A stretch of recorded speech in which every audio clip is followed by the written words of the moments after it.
O dinheiro, ele é emocional, só que antes dele ser emocional, no cenário físico, ele é uma energia de troca. Vocês estão assistindo, vocês vão anotar assim, ó, dinheiro é energia de troca. E aí, o que faz uma pessoa ter muito dinheiro e o outro ter pouco dinheiro?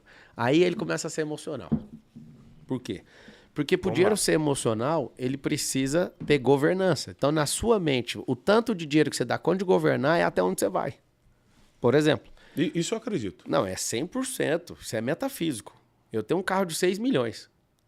Você deve ter 15 milhões lá de carro na garagem. Aí eu te dou um carro, tô te dando agora. Uma Ferrari de 6 milhões, um Aceto Fiorano, toda na fibra de carbono, é de pista. Minha Ferrari é pista. Toma, tô te dando.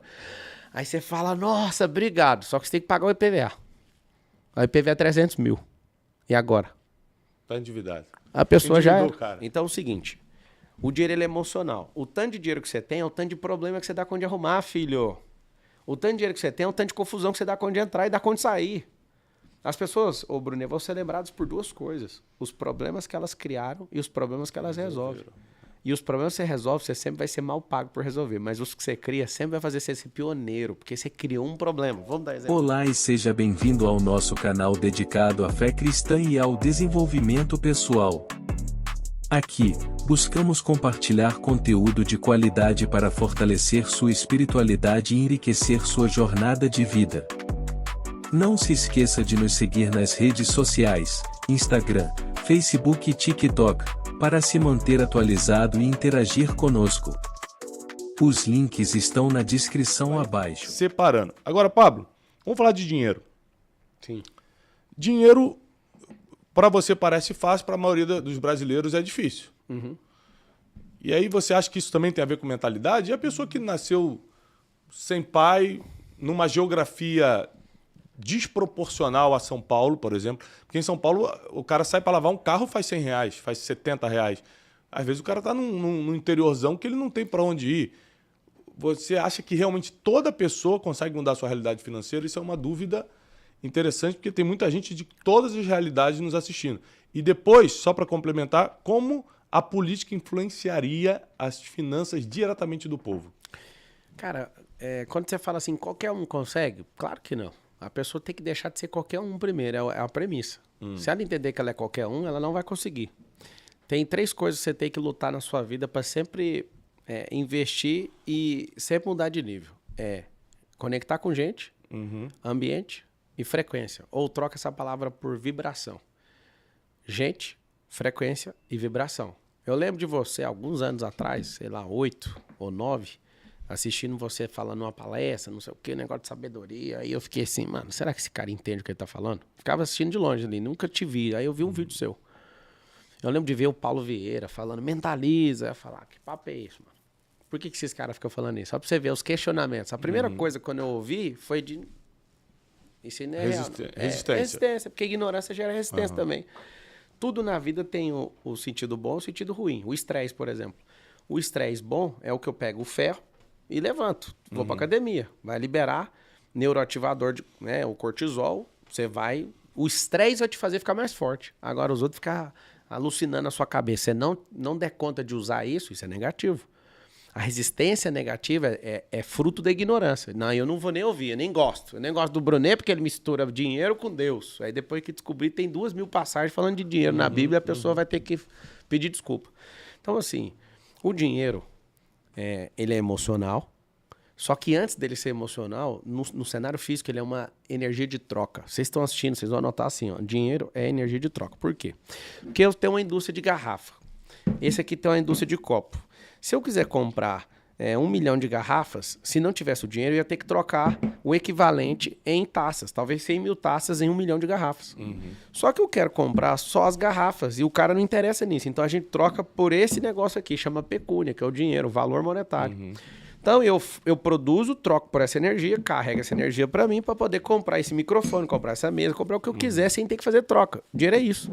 Olha em Gênesis, Deus não criou o dinheiro. Deus criou a riqueza. Riqueza é diferente de dinheiro. Riqueza é natureza. E aí o que faz uma pessoa ter muito dinheiro e o outro ter pouco dinheiro? Aí ele começa a ser emocional. Por quê? Porque para o dinheiro ser emocional, ele precisa ter governança. Então, na sua mente, o tanto de dinheiro que você dá conta de governar é até onde você vai. Por exemplo. Isso eu acredito. Não, é 100%. Isso é metafísico. Eu tenho um carro de 6 milhões.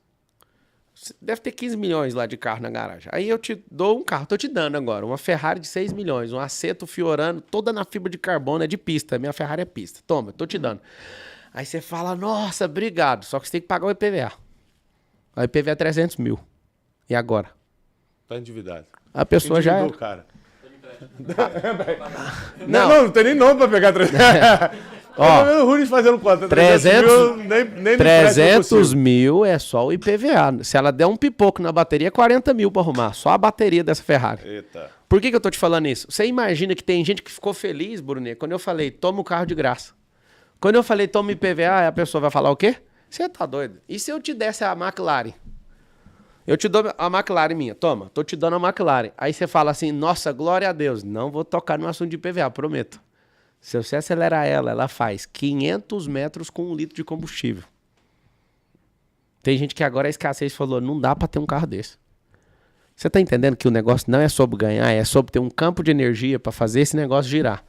Aqui tá o segredo. O segredo não é o carro, o segredo é a sua cabeça.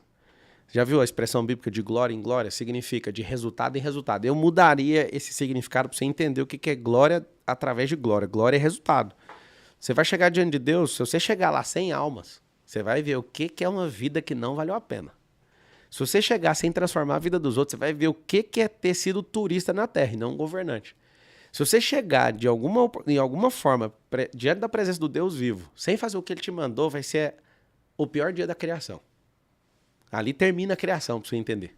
É boa isso. Então é o seguinte, o dinheiro ele é emocional. O tanto de dinheiro que você tem é o tanto de problema que você dá conta de arrumar, filho. O tanto de dinheiro que você tem é o tanto de confusão que você dá conta de entrar e dá conta de sair. As pessoas, Bruno, vão ser lembradas por duas coisas. Os problemas que elas criaram e os problemas que elas resolvem. E os problemas que você resolve, você sempre vai ser mal pago por resolver. Mas os que você cria sempre vai fazer você ser pioneiro, porque você criou um problema. Vamos dar um exemplo aqui. Esse celular aqui é uma máquina de 10 bilhões de dólares. Quem criou? A Apple. Na pessoa do Steve Jobs. Ele viu um problema.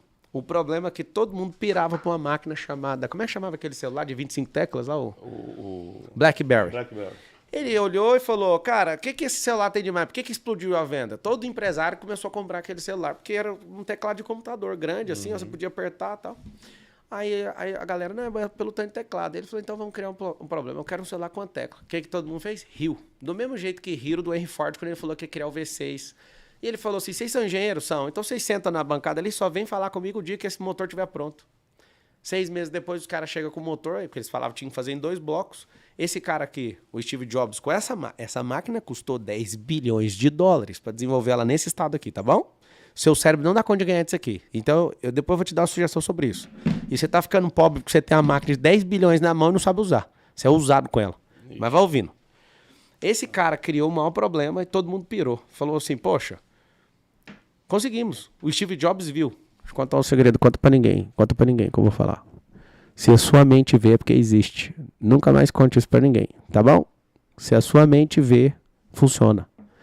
Alguém fala, não tem como ir pra Marte. Eu só sei que você não vai, que a sua mente já tá fora, tá bom? Quem viu, vai. Quem não viu, fica de fora. Você imagina explicando pro índio como é que a caravela saiu de Portugal e chegou aqui. Aí o cara da caravela tava importante, falando, nós chegamos de Portugal. Aí como é que eu conto pro cara da caravela que depois de alguns anos ia atravessar, ao invés de ser 60 dias de caravela, ia atravessar em 8 horas de avião. Aí o cara pega o avião a primeira vez, no século passado. Como é que eu conto pra ele, nós vamos atravessar em 40 minutos com o foguete? Aí o cara do foguete chega, né? Tá vendo? Tanto que vocês são atrasados. Como é que eu conto pro cara do foguete que vai ter o teletransporte? Deixa eu te explicar. E agora começou a ficar ruim, né? Mas não tem, então. Eu já te falei. Você só tá fora porque sua mente tá fora, amigo. Nós vamos parar lá em Marte. O povo não entende. Cuidado. Eu vou dar uma brecha bíblica. Gênesis 11:6. Deus solta um dos maiores diamantes. A Bíblia tem mais de 30 mil versículos e pra mim ali tem um que é top 5. Então, Deus desce do céu para ver o que os filhos dos homens estavam fazendo. Eles estavam na terra de Sinar, construindo a Torre de Babel, 2,4 km de altura mais ou menos. O tamanho é antropologia, não é Bíblia, tá? O tamanho não está escrito lá. O maior prédio do mundo hoje tem 828 metros. Do passado, sem computador, sem grua, sem guindaste, sem nanorobótica, tem 2,4 km, tá bom? que aconteceu? Deus desceu do trono para vir aqui na terra. Ou ele veio com o seu trono, mas lá está escrito, então desceu o Senhor para ver o que os filhos dos homens estavam fazendo. Aí ele fala assim, o homem era um e falava a mesma língua, unidade de linguagem. Então, a partir de agora, tudo o que eles intentarem fazer não haverá limite. Está escrito assim, ipsis literis. Sabe o que significa isso? O código do ilimitado. Anota aí, unidade e linguagem. Por que casamento estraga? Porque não tem unidade, não tem linguagem. Você quer destruir qualquer coisa? Quebre a unidade e quebre a linguagem. Sociedade não funciona com unidade quebrada e nem com linguagem quebrada. Só que Deus deixou lá aquela fala. A Bíblia tem 40 autores. E toda a palavra de Deus é inspirada pelo Espírito Santo. Mas tem um problema que você tem que avaliar. Essa é uma fala da boca do Deus vivo. E tudo que eles intentarem fazer não haverá limites. E ele vai lá e coloca uma língua para cada um. Por isso que o nonosso amigo Flávio Augusto virou bilionário. Por causa desse dia. Línguas diferentes. Ele ensinou uma das línguas. Isso, ele ensinou uma das línguas, que é o inglês, para todo mundo. O Wizard também ficou bilionário. O que eu quero que você entenda é que unidade e linguagem muda tudo. Por que aí eu fecho aquela pergunta que ficou em aberto da política? E como ajudar os pobres na prática pelo esporte? Por que a política não funciona aqui no país? Porque nós estamos divididos como povo. Olha que loucura. Quer que eu te prove? Vamos lá. 1990. Por que você tem que ir para a política? A China tinha um PIB de 367 bilhões de dólares, mais ou menos. Brasil, 420 e poucos bilhões de dólares. Em 1990. O que eu acabei de falar? Que o Brasil tinha um PIB maior que o chinês. 2023, China, 21 trilhões de dólares. Brasil, 2,7 trilhões de dólares. Você consegue entender que esses caras cresceram 8 vezes mais que a gente? É um absurdo ou não?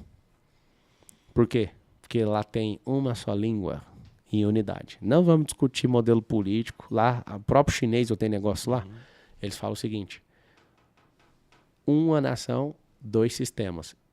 Enquanto eles não investiram no metacapitalismo ali, não andou. Em 3 anos, a China usou mais concreto que os Estados Unidos da América em 100 anos. Você consegue entender a gravidade dessa informação? Aí você pergunta, como que a gente vai mudar a vida dos outros? Você imagina alguém que senta numa cadeira política e fala assim, ó, vamos provocar o maior mutirão que já foi visto. Pegar esse tanto de gente que não faz nada e colocar eles em mutirão. Você imagina o prefeito de São Paulo pegando, por exemplo, os 41 mil imóveis que a prefeitura tem e começa a perguntar essas áreas para construir casa para as pessoas que ajudaram a construir essa cidade. Aqui é a cidade mais nordestina do mundo. Não tem nenhuma cidade no Nordeste que tem mais nordestino que São Paulo. Aqui é o lugar onde tem mais italiano fora da Itália. Ou seja, aqui é o lugar onde os povos se encontraram. Concordo. Certo? Agora vamos para o propósito de São Paulo. Começada dia 25 de janeiro de 1554. Como é que começa a cidade? Com oração. 13 jesuítas começam a orar ali no Marco Zero de São Paulo, que é a Sé. No pátio do colégio, que é bem ali, você vai a pé do lado. Sabe o que aconteceu? Por que a cidade chama Apóstolo Paulo? Você sabe ou não? Não. Dia 25 de janeiro é a comemoração da conversão dele para o cristianismo. A cidade foi abençoada com o nome do cara que escreveu 75% do Novo Testamento. Então vamos lá. Pega isso aqui, ó. 3 coisas sobre o nome de São Paulo. Apóstolo São Paulo. Apóstolo é enviado, no significado da palavra. São é escolhido. Paulo é pequeno. Alguém que começou pequeno, debaixo de uma profecia, de uma palavra, de uma oração, e homenageando um cara que era muito bom e que ele recebeu essa conversão, certo? Olha o que é a cidade hoje. O povo árabe veio para cá ensinar comércio, o israelita disrupção, o povo japonês tecnologia, a inteligência artificial, o povo chinês. Todos os povos vieram da Terra para onde? Para a cidade mais poderosa do hemisfério sul. Não tem outra mais poderosa, não é América Latina. É porque as pessoas aqui não entendem. A parte do meio da Terra para baixo é São Paulo. Olha que loucura. E aí a gente está diante da maior sociedade do hemisfério sul, que só numa cidade tem 12 milhões, na metrópole tem 20, e na megalópole, que é o conjunto de metrópoles, tem 30 milhões de pessoas. Aqui é o futuro do país. Aqui tudo gira mais rápido. Aí você me perguntou, como é que faz para mudar a mente das pessoas? Nós vamos descapilarizar. Quando eu falo nós, é com político ou sem político, não quero nem saber, nós vamos fazer isso. Você tem que capilarizar o empreendedorismo. Nas favelas tem mais de 1.000. Você tem que criar centros esportivos. Porque se você pegar o quadro de medalhas, eu desafio todo mundo que tá assistindo agora, pegar o quadro de medalha e a nação mais rica do mundo. Pode colocar. As 3 principais tá na mesma posição de PIB e medalha. Eu acredito muito nisso. Eu acredito muito que quanto mais a gente investir no esporte, por exemplo, menos Cracolândia vai ter, né? Esporte, Mais molda. gente... Escreve aí vocês também, ó. Esporte, molda, caráter.